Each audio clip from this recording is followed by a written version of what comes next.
الذكر الحكيم إنه تعالى جواد كريم ملك قديم بر رؤوف رحيم ورب حليم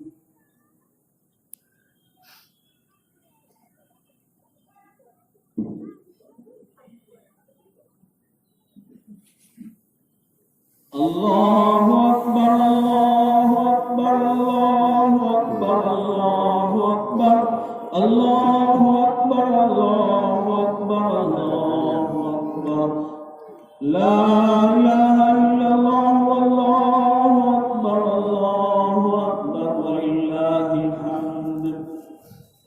الحمد لله العزيز الأكبر لا راد لما قضاه ولا دافع لما قدر أشهد أن لا إله إلا الله وحده لا شريك له شهادة إضرابا لمن جحد به وكفر وأشهد أن سيدنا ونبينا ومولانا محمدا عبده ورسوله سيد الخلائق والبشر صلى الله عليه وعلى آله وصحبه صلاة دائمة بدوام الشمس والقمر أما بعد فيا أيها الناس اتقوا الله تعالى وانتهوا عما نهاكم عنه وحذر من أطاع الله ورسوله فقد رشد واهتدى ومن يعص الله ورسوله فقد أدرك السقر وقال تعالى في شأن حبيبه تشريفا وتعظيما إن الله وملائكته يصلون على النبي يا أيها الذين آمنوا صلوا عليه وسلموا تسليما اللهم صل وسلم وبارك على النبي الكريم الممجد سيدنا ومولانا محمد وعلى آله وصحبه الأكرمين لا سيما على البدر التمام أول من دخل في الإسلام أمير المؤمنين سيدنا أبي بكر الصديق رضي عنه الله الأكبر وعلى الزاهد الأواب الناطق بالحق والصواب